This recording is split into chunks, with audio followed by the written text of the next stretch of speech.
Well, welcome everybody. This is about assessing burnout and creating. Oh, we ready? Hey, wait 1 second. All right. Oh, it says live. Okay. All right, there we go. So, welcome everybody. This is William Teasley. I am the virtual moderator slash host for this session, which is burning out and trying to stay with it. This is going to be led by Aaron McGinnis. Tim Chappell is here as well, and Christopher Glenn will be joining us. I'm going to take down that screen for the presentation that Aaron's going to kick off, but let me just hand off to you guys so you can introduce yourselves. And Aaron, let me know when to start. Thank you. Well, I do hope Chris will be joining us. I haven't heard much yet, but we'll see. Either way, I'll go ahead and introduce myself and what I do. So my background, I actually am a chaplain, trained chaplain, board certified. I worked in hospitals as well as now working in hospice. I was interested in beer and brewing because I used to work at a brewery for a little bit. That was amazing and also helped to jumpstart my passion for craft beer. I'm an avid craft beer drinker. I'd call myself a connoisseur, and I used to homebrew and would love to get back into it. Tim, go ahead. Introduce yourself. Well, first off, thanks for hosting this, William. Really appreciate that and the work that you and your team have been doing. Aaron, thanks for the invite, for allowing me to speak on this panel. It's been great. I got connected in the beer industry because at one point back when I was attending Georgia State, I was also, in addition to going to classes, I was a bar manager at the Virginia Highland Taco Mac, which has unfortunately now shut down. Kind of hard to see that happen, but that happened recently. That was a good time in my early 20s. And then I was also at the same time brewing at Stats Brew Pub there in downtown Atlanta. It was great working under Austin Edwards, fantastic brewer, great guy. And so I have loved craft beer, as many of us probably do, more so in college. And afterward, that passion and that care for not only just the appreciation of the beverages, but really more so the artistic craft that goes along with brewing and whatnot, and appreciating those brewers. So I really like that aspect of it. Love talking to people in the industry.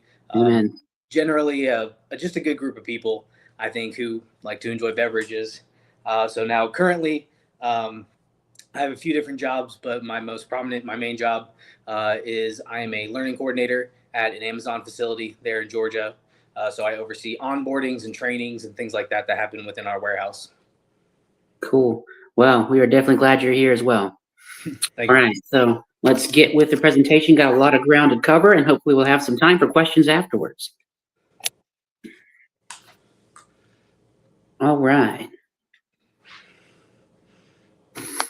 So this is about understanding burnout and helping to create resilience in the brewing industry and the hospitality industry and beyond. So burnout, I'd say, has become a ubiquitous term in today's fast-paced world, describing an all too common state of physical, emotional, and mental exhaustion caused by prolonged stress.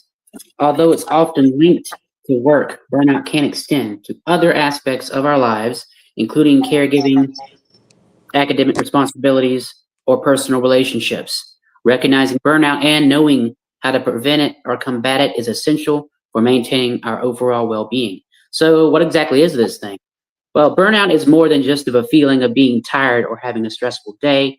It's a chronic condition that arises from sustained exposure to stressors without adequate time or tools for recovery. The term was first coined by psychologist Herbert Freudenberger in the 1970s to describe the effects of extreme stress and high ideals in the helping professions. Over the years, it was expanded to encompass a broader range of experiences. And the World Health Organization also classifies burnout as an occupational phenomenon resulting from chronic workplace stress that has not been successfully managed. Its consequences being the feelings of energy depletion or exhaustion, increased mental distance from one's job, or feelings of negativism or cynicism related to one's job and reduce professional efficacy.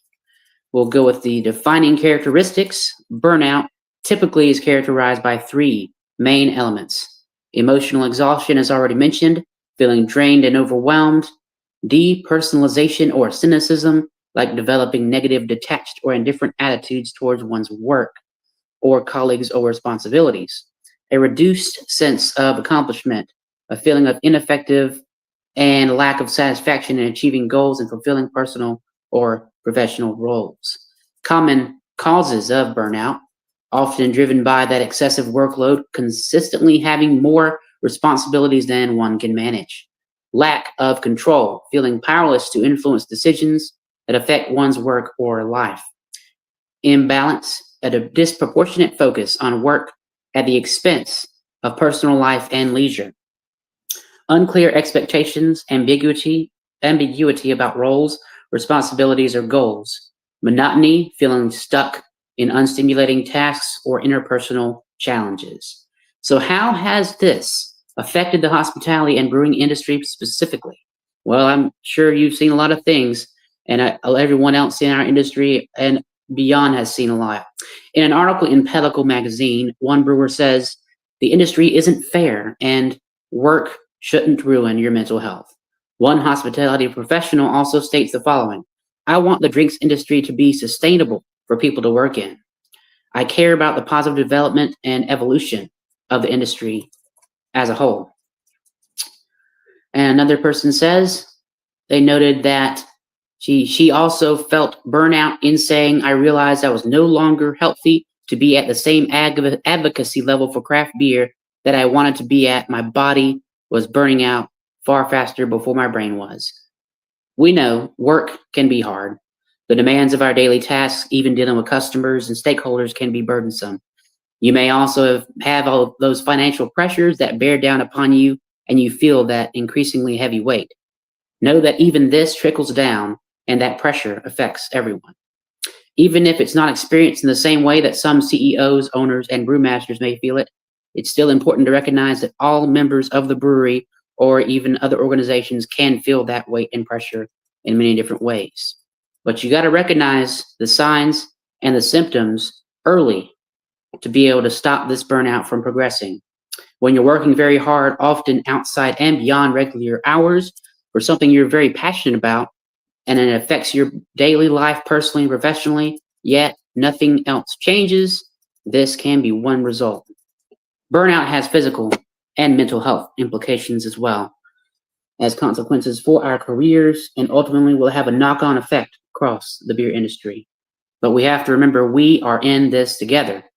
Working in the beer industry, you have to realize that everyone has a shared responsibility to do the work, and everyone's job is important. Burnout manifests in various ways, including, as mentioned earlier, constant fatigue, lack of energy, difficulty concentrating or making decisions, increased irritability or frustration, physical symptoms like headaches, muscle tension, or stomach issues, withdrawal from other social interactions and hobbies, or a sense of hopelessness and detachment. For all teams at breweries and hospitality industry people, here are a few practical ideas I've found or put together and some suggestions to deal with or help recognize burnout. So let's talk about burnout from a leadership perspective in the brewing industry. In leadership, I believe it'd be important to focus on a team approach. Instead of top-down leadership where you tell someone what to do and they do it, foster a sense of equality as well as collegiality with your team. Some may call this a bottom-up or lateral leadership approach model, but it works. You help create the conditions where employees will feel happy and supported at work, and they'll definitely be able to support the business and promote it while offering good hospitality and serving all customers with excellence.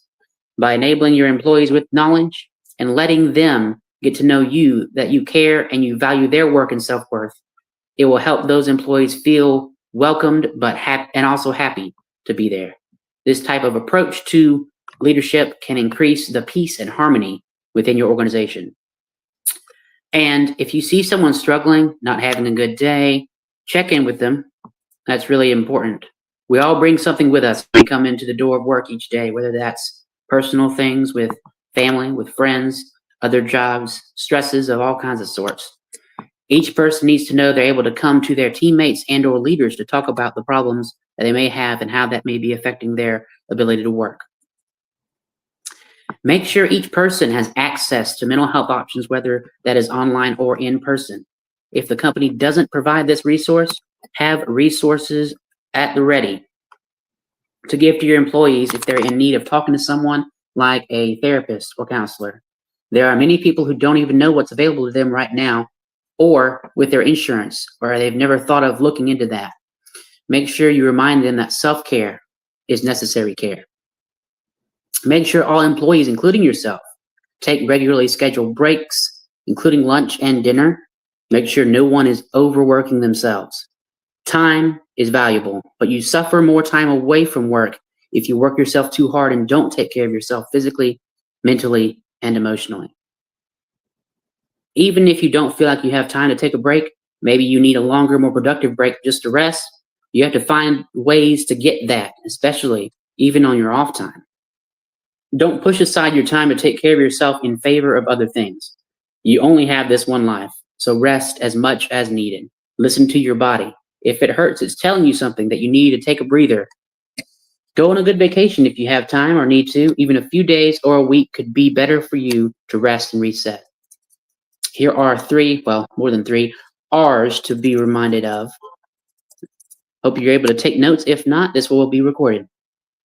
Rest adequately. That doesn't mean just taking a break. Get enough good sleep. Take time for yourself. Do things like go to the doctor if you're having health problems that are affecting you. Take time to sit outside and to walk in nature. Sit in your favorite chair. Get a massage. Go to the chiropractor. These and many other simple things are necessary to take care of yourself so you'll be able to rest. Then rejuvenate, restore, and renew. Whatever gives you energy, vitality, and uplifts your soul, again, remember to do those things. Is it going out in nature, like I just mentioned, or does it contribute to your overall mental health? Is it time to hang out and spend quality time with trusted friends that support and encourage you to be the best version of yourself? Do those things that give you the space, energy, and healing that help you get back to your best self. Focus on those things, even picking up new hobbies if needed. There are many things that can invigorate and nourish your soul. Is it a practice of writing poetry or journaling, playing musical instruments, or singing that you want to get back to or even start? Your life outside of the grind of work is just as important, or maybe more so in some cases, than the work you do. How you care for yourself well will show up in how well you handle tough situations and create that resilience to get through them, even at work and in your personal life. The last R, reset your focus and intention. Once you have adequately rested and put energy back into the whole of your being, body, and mind and spirit, you have well tended to yourself physically, mentally, and emotionally. You can now get back at it. Go back into the grind and make sure you just don't lose yourself in the process. Now we're to the point where we talk about one of my favorite things, neuroscience and the brain.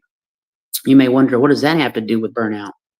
Well, it's a mistake to assume burnout is merely an emotional response to long hours or a challenging job. Rather, mounting scientific evidence shows that burnout takes a profound physical toll that cascades well beyond our professional lives. Using cutting-edge techniques, integrative research teams are demonstrating that burnout is not just a state of mind, but a condition that leaves its mark on the brain as well as the body. Just as the impact of burnout stifles healthy professional growth, emerging research shows that chronic psychosocial stress that characterizes burnout not only impairs people's personal and social functioning, it can also overwhelm their cognitive skills and neuroendocrine systems, leading to distinctive changes in their anatomy and the functioning of their brain. Neuroscience helps us to understand the brain's response to stress. Identifying neural pathways can aid in recognizing burnout, and there are techniques like mindfulness that can help rewire your brain for resilience. Cognitive behavioral changes support your mental health in high stress roles. Research continues to show that brain regions involved in emotional regulation affect burnout. let's understand the brain a bit on burnout. So you have this thing called the fight or flight response. Prolonged stress keeps the body in that fight or flight mode. I'm sure some of you've heard about. This chronic activation of the sympathetic nervous system leads to the release of stress hormones like cortisol. It's that feeling you get when you're being chased by a bear. Yet, coincidentally, that's the same feeling you have when you're running late to an event or a job or an important meeting, or realizing that you didn't prepare well for a test you're about to take. Your brain is a beautifully wonderful thing, but understanding what's happening inside can greatly help you take care of yourself. The biggest thing to remember is awareness. Awareness is key. Once you're aware of what your brain is doing, also your body can take steps to make this not affect you as often. You also will have impaired brain function if you're dealing with burnout or high stress. High cortisol levels will negatively affect the prefrontal cortex, which is essential for your decision-making, focus, and emotional regulation.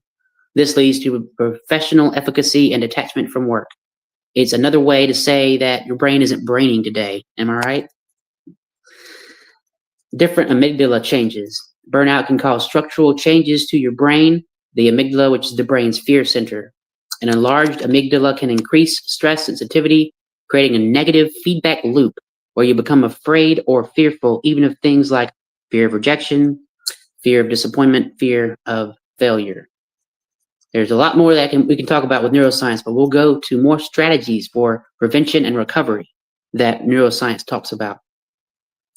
Mindfulness and stress management techniques like mindfulness meditation, yoga, or cognitive behavioral therapy can strengthen the prefrontal cortex and enhance your stress management.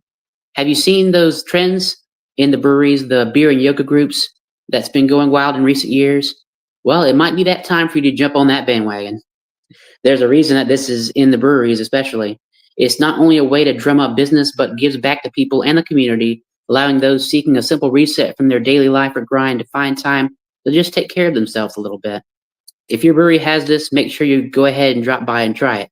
You might thank me later.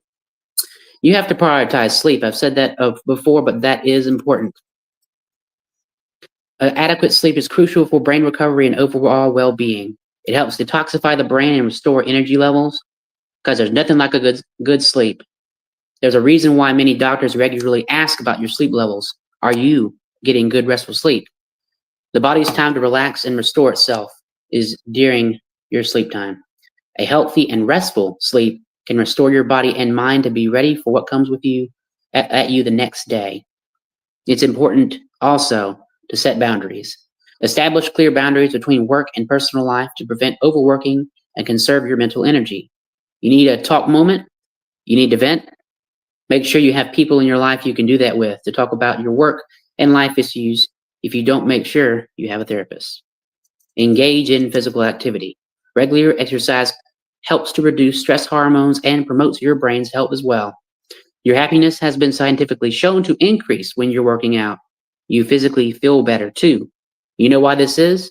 The brain makes your body release endorphins, which reduce any pain you may feel and improves your mood. It also releases something called the brain-derived neurotrophic factor, BDNF for short, that helps to impact overall good brain health and function.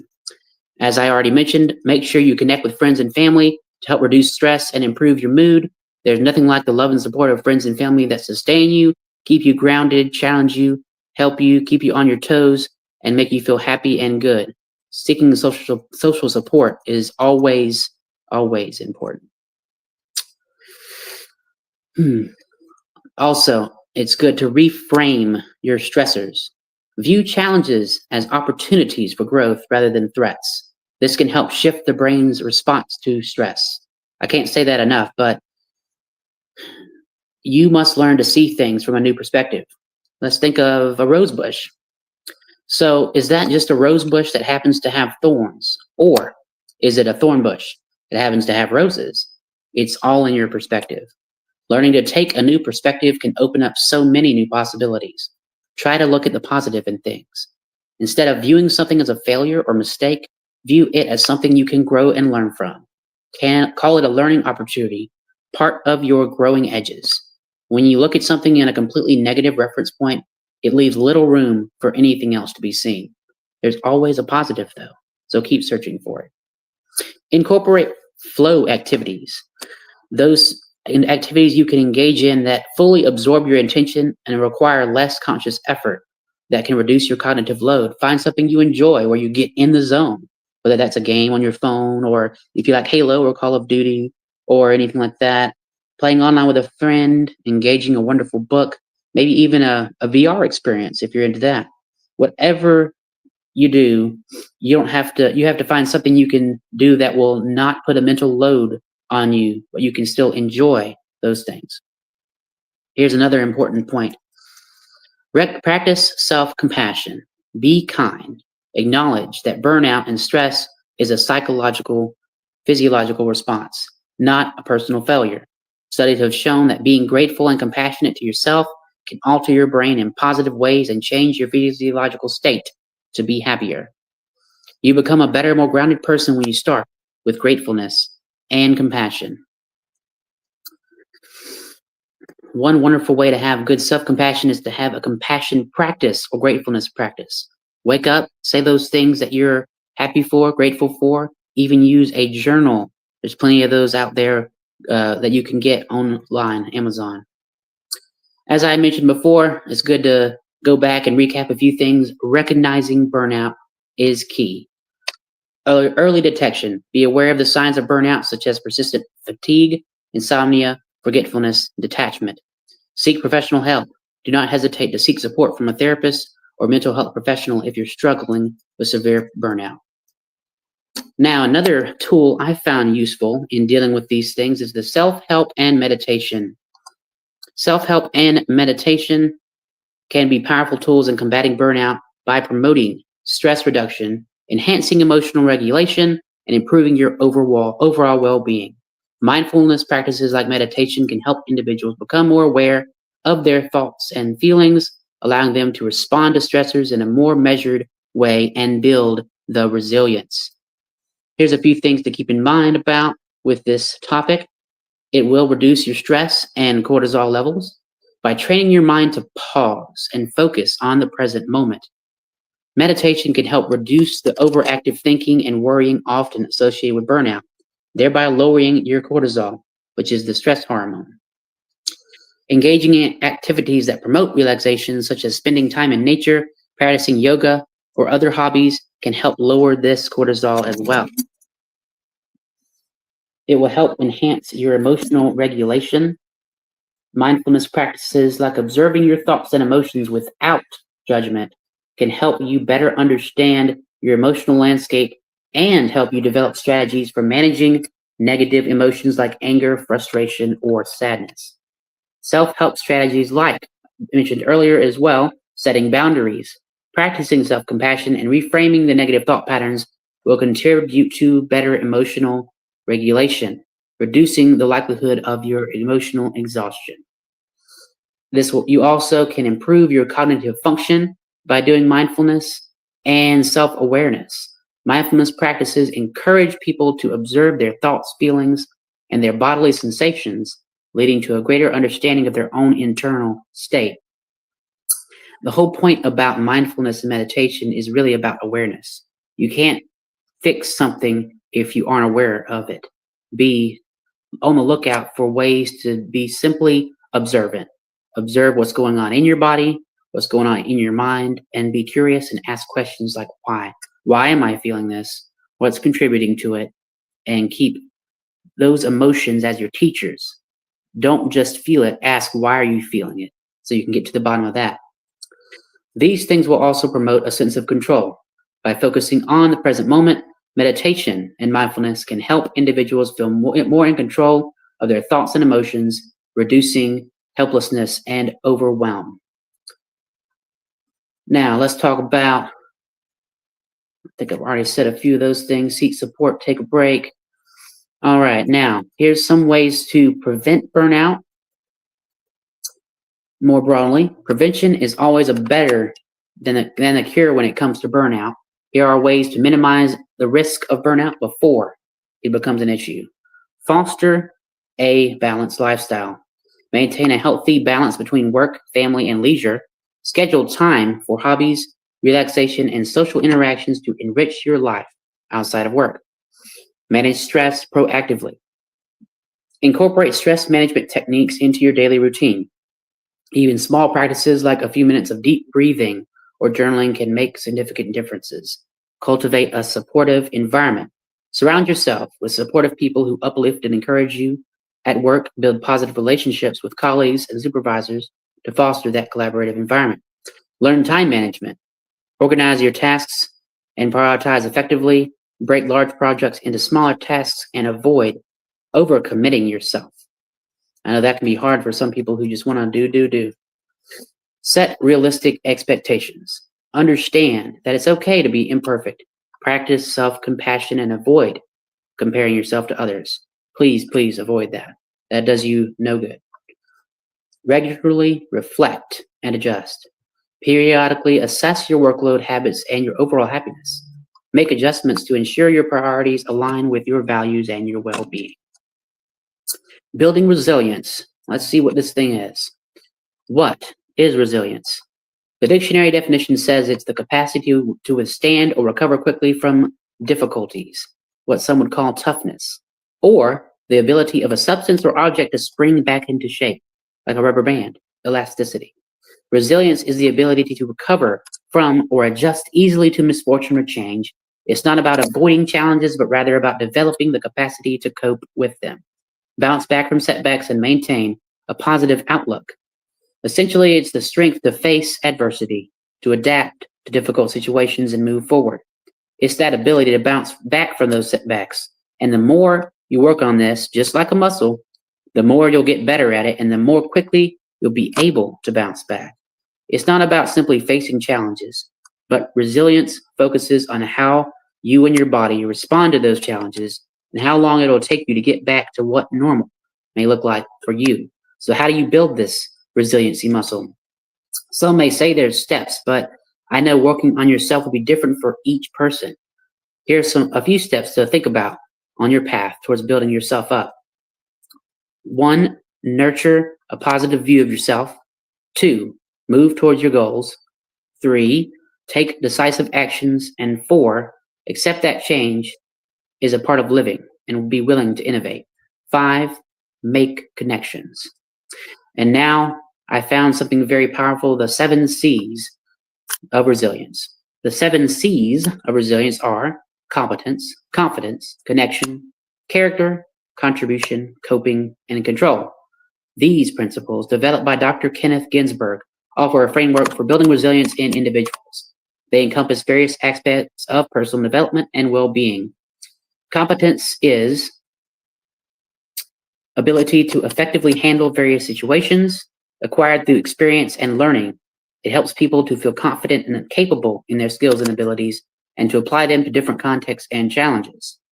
Confidence, of course, is a solid belief in one's own abilities, ability to face and cope with life's challenges, and the willingness to take risks and to try new things.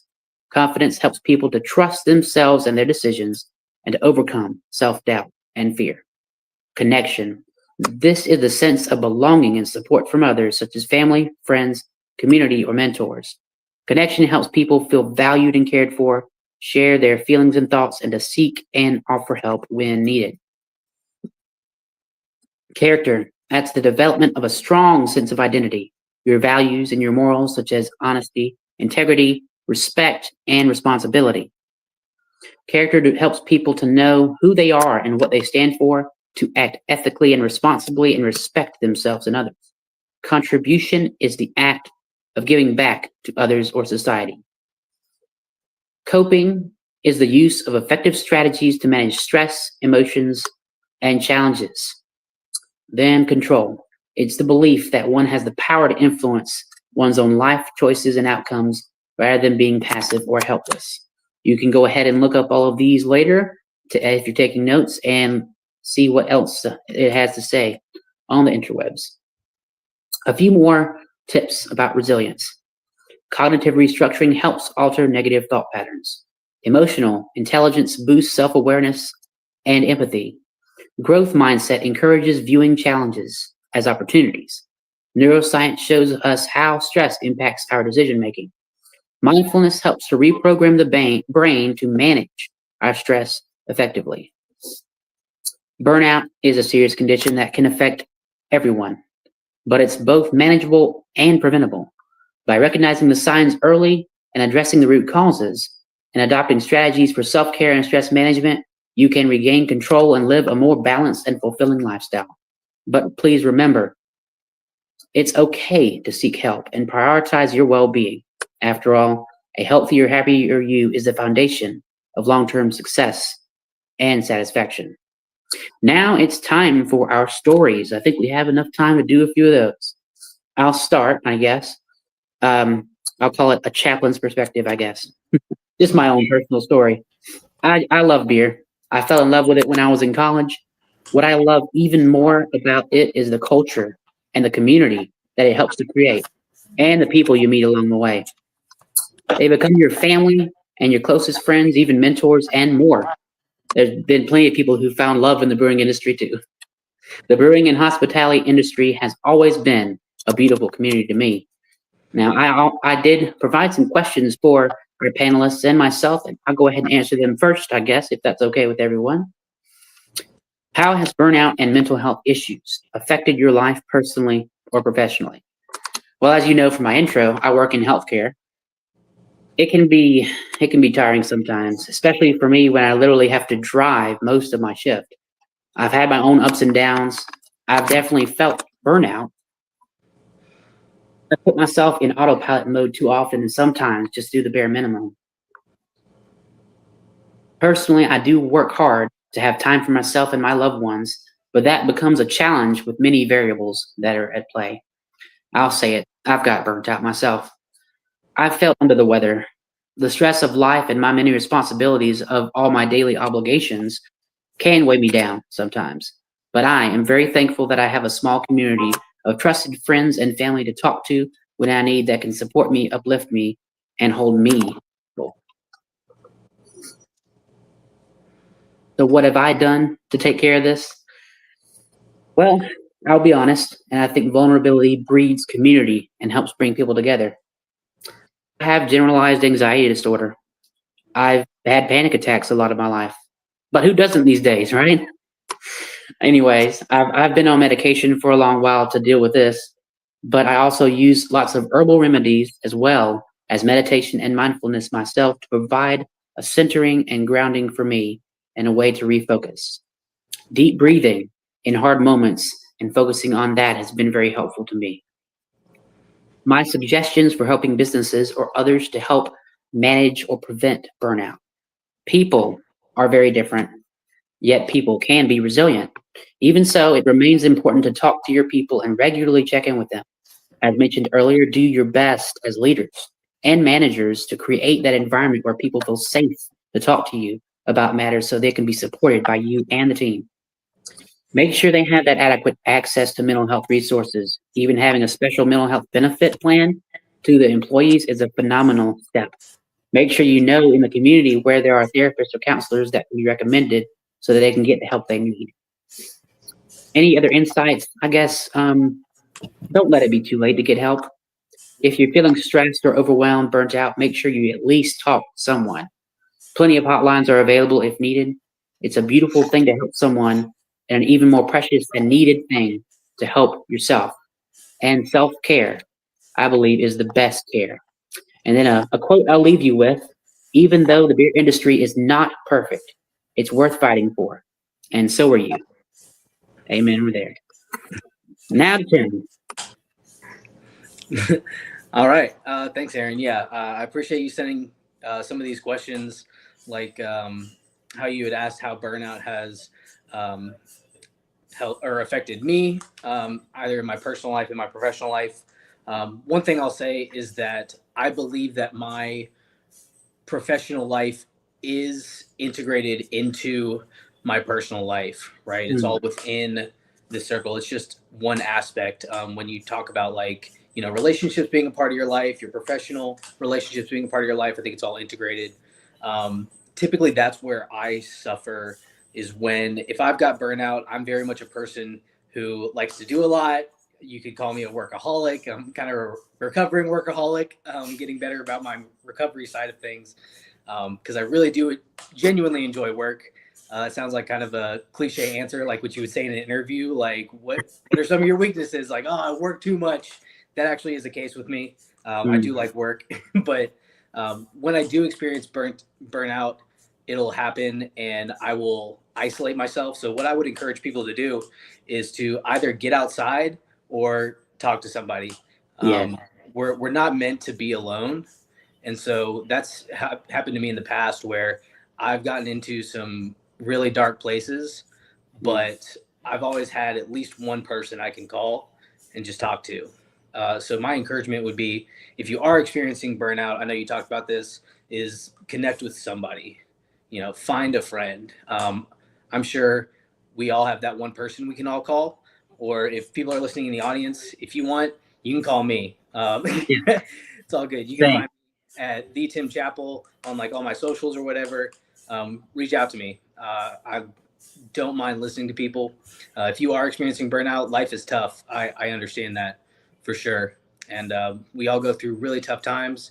There are some high points and low points. There are some valleys. And sometimes when you're stuck in that valley, it's just good to have somebody else that you can talk to. So that's what's affected me at some low points. I've had in my professional life some pretty big deals that I've gone through. I've had some lawsuits happen. All those are pretty low points in my life, and they really just drain me mentally, emotionally. And it's always good to just have people to talk to.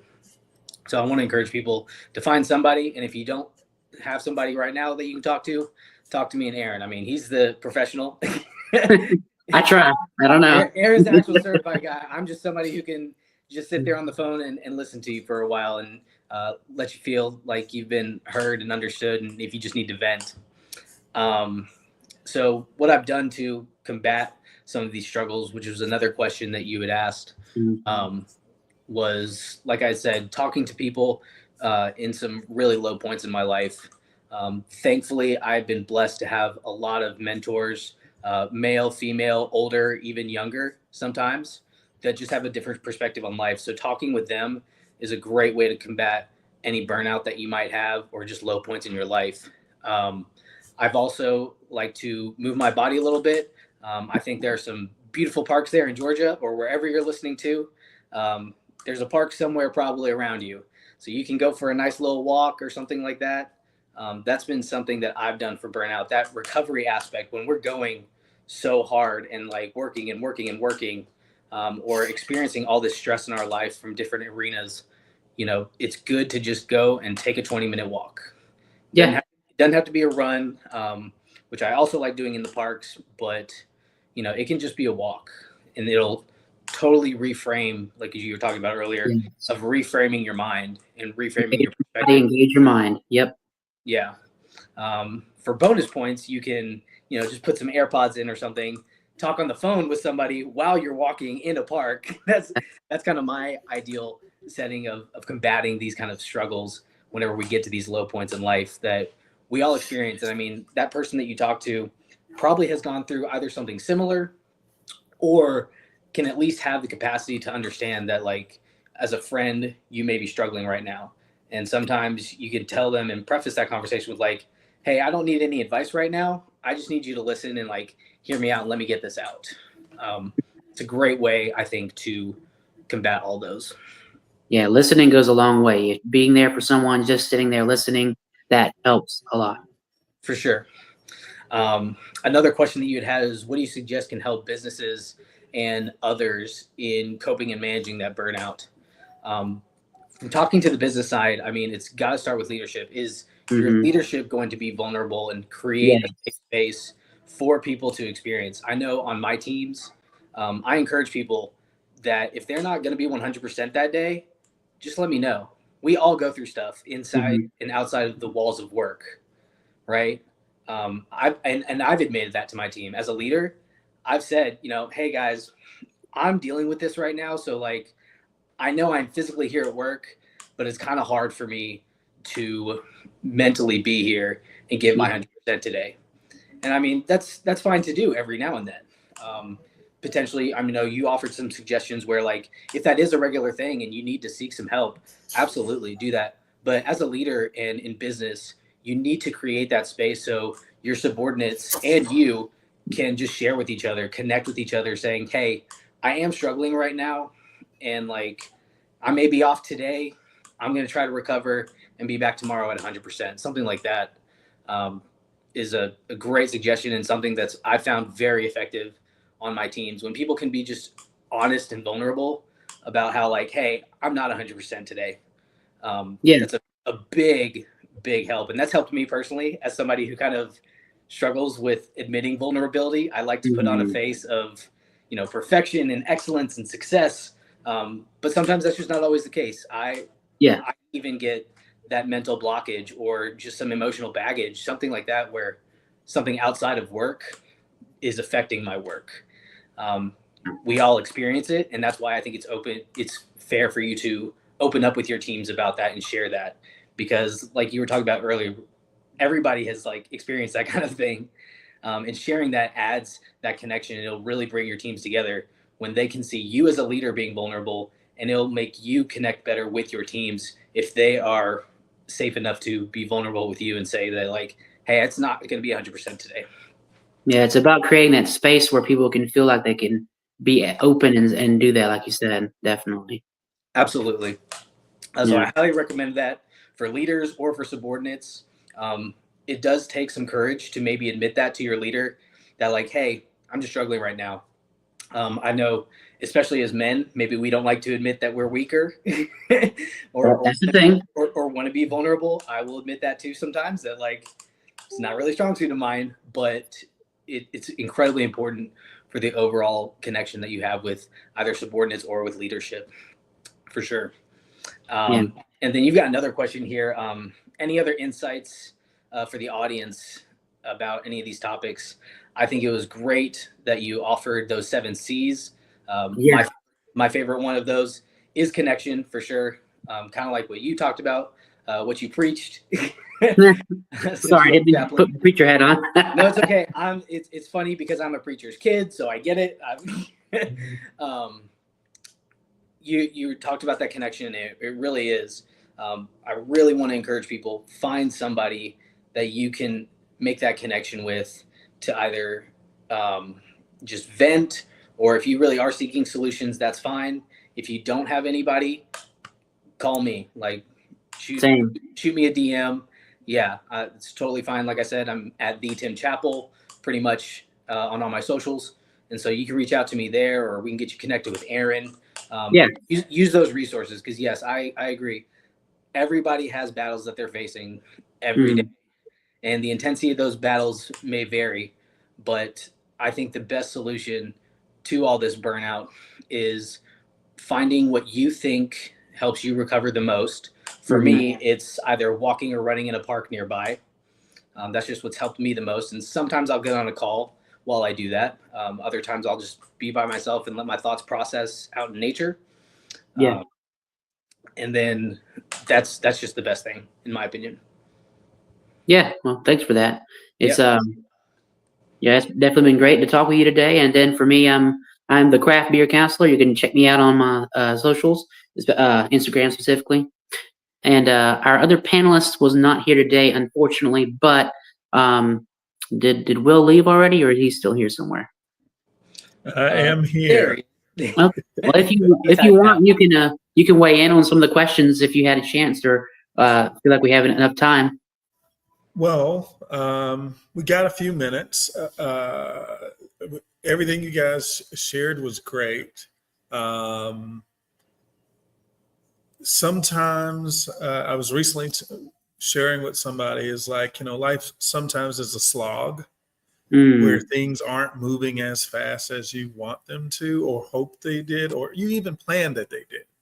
Yeah. And you're still sometimes, I think, a Sisyphus, rolling that rock up the hill. People have often heard me say, not my monkeys, not my circus. And then I go, holy crap, they are my monkeys. And this really is my circus. And, giving yourself grace. Yeah. Everything isn't designed to be instantaneously easy or immediate gratification. Give yourself some grace. can't get everything right. Life is a journey. Breathe. You know, those 7 C's were spot on. And Yeah. find someone you can rant to, even if it's a pet. Yeah. They listen. You know, walk. Nature's always wonderful. Incorporate it in your day. Just your average thing. Here in Atlanta, I use MARTA as much as often, to much my friends, you know, frustration, because why are you taking MARTA? I was like, hey, it's my Zen time. Yeah. Put on the pods, you know, and until I get the destination, then I can turn myself on and be happy, fun, and engaging, or making beer, or, you know. So just look at ways. My suggestion to everybody, even the bosses and the others, is figure out a way to incorporate it just in your day as a part of your time. Whether it's scheduling it on your calendar of like, hey, 15 minutes, you know, meditation, or a 15-minute walk. Just look at ways to incorporate it in your day. Yeah, I agree with that. I think having a good daily routine can be helpful if that works for you. But yeah, I like what you said earlier. You mentioned about how it doesn't. I mean, progress is what we should focus on instead of perfection. Any change you want to see will take a long time to develop. It's about, what they say, 21 days to develop a habit, I think. But either way, there's a Chinese proverb I love: a large ship turns slowly.